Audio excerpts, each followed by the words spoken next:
...2022-2023 eğitim öğretim yılı için Ocak ayının sonuna kadar seçmeli derslerin yapılması gerektiğinden burada sizin aracılığınızla başta çok kıymetli Mardinli hemşehrilerime, çok kıymetli Mardinli velilere, özelde, genelde de bütün Türkiye'ye seslenmek istiyorum.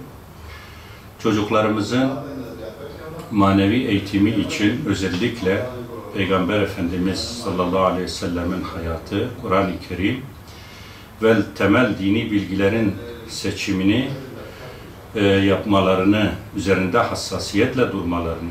Çünkü çocuklarımızın emniyet ve selameti için çocuklarımızı emniyet selametine, sahiline çıkarmak için bu tercihi yapmamız gerekir. Gönül isterdi ki keşke Kur'an-ı Kerim Peygamber Efendimizin hayatı, temel dini bilgiler seçmeli değil de İslam toplumundaki bu derslerin zorunlu ders haline getirilmesi bizim canu gönülden talebimizdir.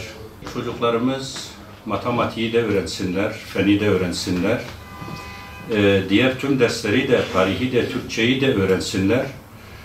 Ama bu arada özellikle bu dini derslerde arzulayan Kürtçeyi de seçsin.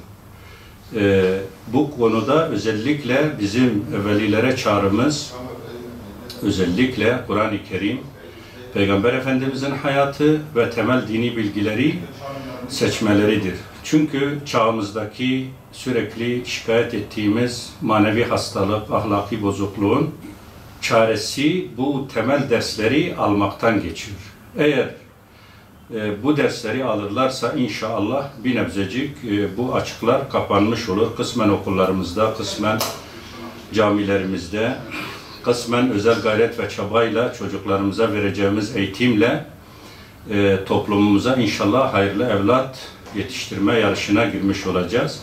Çünkü Peygamber Efendimiz sallallahu aleyhi ve sellem bir babanın evladına vereceği en güzel hediye, en güzel miras, güzel ahlaktır diye buyuruyor. Ayrıca yine aracılığınızla tüm etkili yetkili kurumları, STK'lar, vakıflar, sendikalar ve gerçekten bu işin endişesinde olan bütün kardeşlerimi bu konuda destek vermeye, gündem oluşturmaya davet ediyorum.